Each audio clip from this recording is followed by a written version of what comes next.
Hello, good evening, हाय। Hello दोस्तों, कैसे हैं आप लोग सब। और होप कर रहा हूँ कि आप लोग सब पढ़ाई कर रहे हैं।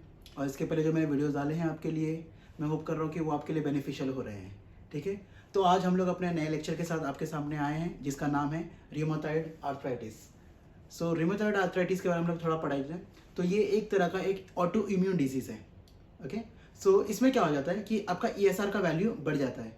सो ये एक कंडीशन है रियोमेटॉइड आर्थराइटिस। और दूसरा कंडीशन है आपका TB। इसमें भी आपका ESR वैल्यू बढ़ जाता है। अभी कुछ मेडिसिन के बारे में हम लोग अगर देख लें रियोमेटॉइड आर्थराइटिस में, तो उसमें क्या क्या आते हैं आपके। तो इसमें दो क्लासेस है आपके, तो non biological agents and biological agents. ठीक है, तो जिसमें biological agent, non biological agents में आपके ऑलरेडी 6 क्लासेस उसमें अवेलेबल है। इसमें आपका इम्यूनोसप्रेसेंट आते हैं, सल्फासैलाजिन, इसके बारे में हम लोगों ने ऑलरेडी पढ़ा हुआ है। क्लोरोक्विन, हाइड्रोक्सीक्लोरोक्विन, ये भी हम लोगों ने पढ़ा है। फिर leflunomide, gold and D penicillamine. Okay, so D penicillamine ये एक तरह का चिलेटिंग एजेंट है।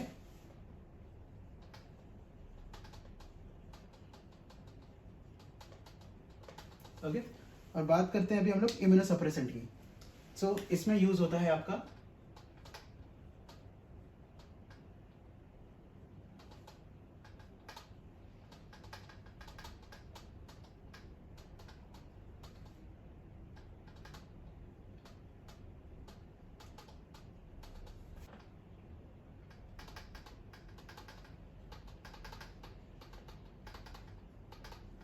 ठीक है, तो इसमें यूज होता है आपका अजाथायोप्रिन, cycloserine and methotrexate. Where as अजाथायोप्रिन और मिथोट्रेक्सेट ये दोनों एंटी कैंसर मेडिकेशंस हैं। एंटी कैंसर में भी काम आते हैं ये।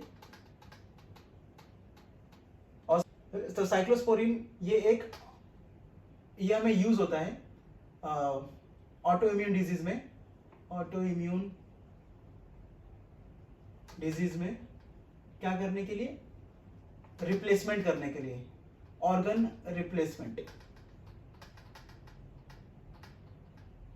ठीक है, तो ऑर्गन रिप्लेसमेंट में करने काम आता है, तो उस केस में हम लोग इसको यूज करते हैं। सल्फासैलिन के बारे में हम लोगों ने पहले ही पढ़ा है। हाइड्रोक्सीक्लोरोक्विन और क्लोरोक्विन के बारे में हम लोगों ने पहले से ही पढ़ा है, जो हम लोगों ने एंटी मलेरियल में पढ़े हुए थे।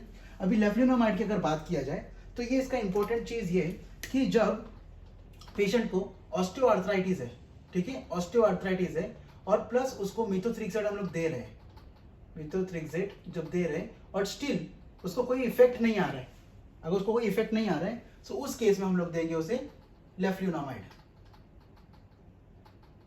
ठीक है, समझ में आ गया। नॉट इन ऑस्टियोपोरोसिस, ये है ऑस्टियोआर्थराइटिस, नॉट ऑस्टियोआर्थराइटिस। ऑस्टियोपोरोसिस में अगर ऑस्टियोपोरोसिस है और मिथोट्रेक्सेट है, तो हम लोग उसको लेफ्लुनोमाइड दे रहे हैं। ओके, और अगर गोल्ड की अगर बात किया जाए, तो सबसे पहले ये ध्यान रखिए कि इसकी जो साइन है, ठीक है, वो है AU। तो जैसे भी आपको AU मिलेगा, आपको वही चूज करना है। सो इसका एक ब्रांड नेम है ऑरोनोफिन, एंड एक और एक इसका ये है सोडियम ऑरोथायोमलेट।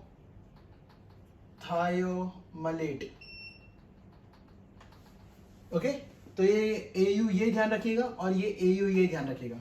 ठीक है, so gold is use in the treatment of your rheumatoid arthritis. अब जो मोनोक्लोनल एंटीबॉडीज जो है, जो यूज होते हैं, वो है आपका इनफिक्सीमैब। से लास्ट में ये मैप दिया है, तो इसका मतलब यही है कि मोनोक्लोनल एंटीबॉडीज एंड इटानरसेप्ट।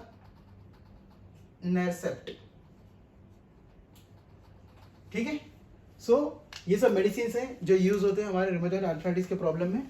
इसका जो इम्पोर्टेंट एक छोटा सा इंपॉर्टेंस है इसमें, वो मैं आपको लिखवा देता हूँ, वो लिख लीजिए, वो इंपॉर्टेंट है।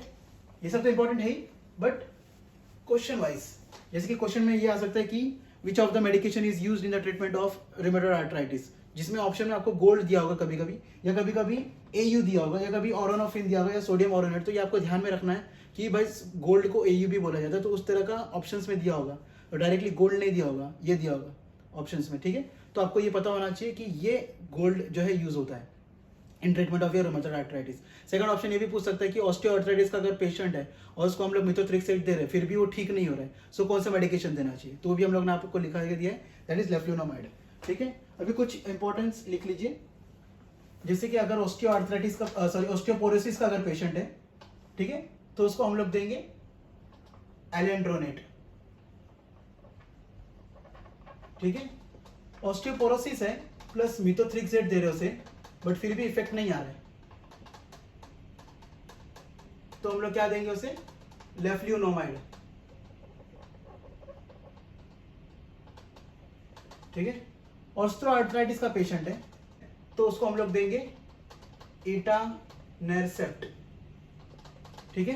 अगर हम लोग उसको ऑस्टियोआर्थराइटिस का पेशेंट है प्लस हम लोग उसको दे रहे हैं मिथोट्रिक्सेट, फिर भी वो काम नहीं कर रहा है, तो उस केस में हम लोग देंगे उसे, फर्स्ट प्रायोरिटी जो रहेगी आपकी इटानेरसेप्ट ही रहेगी, ठीक है, बट सेकंड प्रायोरिटी में आ जाएगी आपकी लेफ्ल्यूनोमाइड, ठीक है। So this is your first priority and this will be your second priority, got it. So इतना हम लोग ने क्लासिफिकेशन कर लिया। उसका एक लास्ट पार्ट है जो है इंटरल्यूकिन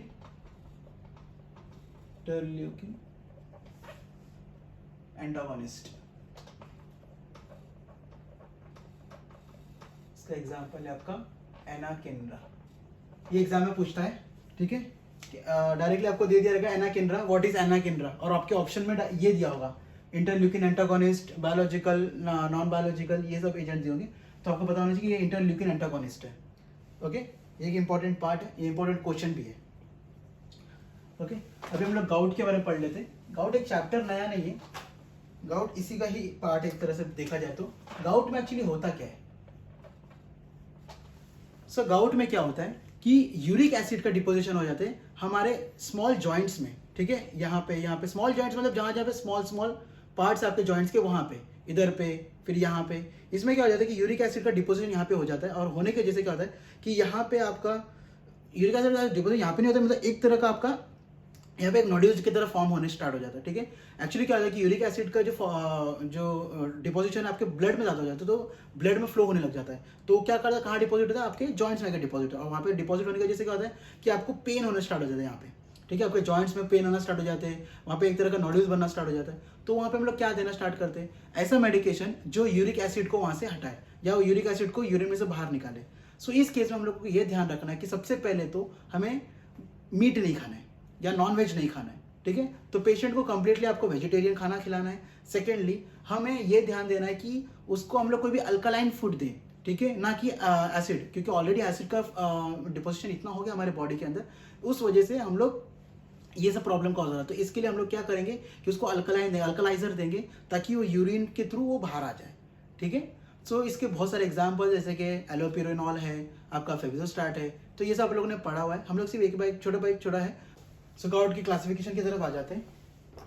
तो क्लासिफिकेशन में हम लोग ने एक्चुअली ज़्यादा कुछ है नहीं, तो इसमें हम लोग ने जो देखा था, ये एक्यूट गाउट में NSAIDs यूज होते हैं, ठीक है। सो NSAID में हम लोग ने क्या देखा था कि इंडोमिथासिन ये आपका फर्स्ट प्रायोरिटी मेडिकेशन है, ठीक है, where second will be your naproxen, ये आपका सेकंड प्रायोरिटी मेडिकेशन है, ओके।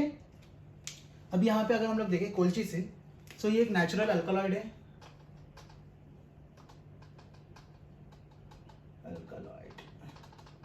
ठीक है, और एक यूरिकोस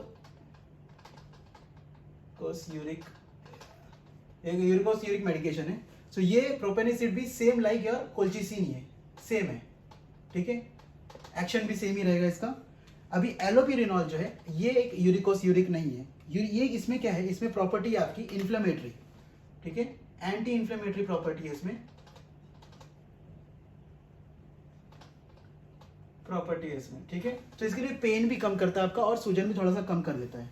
वेयर फेविक्सोस्टैट ये आपका है ज़ैंथीन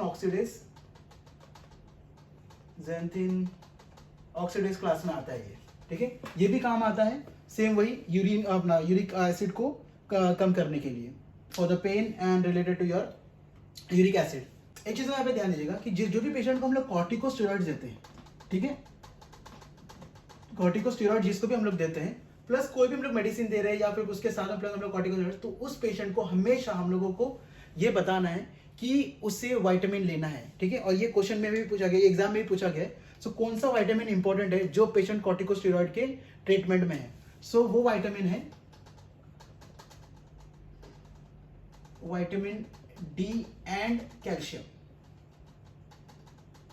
ठीक है, क्योंकि कॉर्टिकोस्टेरॉइड्स क्या करता है, ये ओस्टियोपोरोसिस कॉज करता है, और ओस्टियोपोरोसिस अगर कॉज करेगा तो vitamin D and calcium these are the best treatment given for the prevention of this condition. So corticosteroid सिर्फ यहीं पे नहीं, जैसे अभी हम लोग आगे पढ़ेंगे एज्मा, वहां पे भी काम आएगा, क्योंकि उधर पे भी यूज होता है मोस्ट ऑफ द टाइम। ठीक है, तो ये ध्यान रखना है, और ये क्वेश्चन में पूछा जाता है, ठीक है, कि अगर कॉर्टिकोस्टेरॉइड अगर पेशेंट ले रहा है तो हम लोग उसको कौन सा सप्लीमेंट देंगे, और ना ही यहाँ पे एग्जाम के रिलेटेड ही नहीं, ये आप अगर रेगुलर बेसिस में अगर आप पेशेंट को ट्रीट भी कर रहे हैं, कोई अर्थराइटिस का पेशेंट है, तो उसको आप सजेस्ट कर सकते हैं आप कैल्शियम प्लस विटामिन डी लें। ठीक है, इसके साथ ही साथ आप ग्लूकोसामिन, कॉन्ड्रोइटिन, एमएसएम भी सजेस्ट कर सकते हैं उन्हें, जिनको भी हाथ पैर जो जिसको बोलते हैं कि दर्द है सबकी, उसमें आप सजेस्ट कर सकते हो उन्हें। ठीक है, सो दैट्स इट, इतना ही है आपका रूमेटॉइड एंड आर्थराइटिस में, और उसमें और गाउट में। तो इसमें मैक्सिमम गोल घुमा के 2 या 3 ही क्वेश्चंस पूछेंगे, जो आपको मैंने सब कुछ बता दिया है एक्सप्लेनेशन के साथ में। अभी मैं इसके रिलेटेड कुछ क्वेश्चंस दूंगा, आप लोगों को वो सॉल्व करना है। Okay, so hope you are liking the video, और अगर आपको ये वीडियो नॉलेजेबल लगा तो मैं एक्सपेक्ट करूंगा कि आप उसे लाइक करें, शेयर करें, और जिन्होंने सब्सक्राइब नहीं किया है वो सब्सक्राइब कर लें। So thank you for watching, good bye.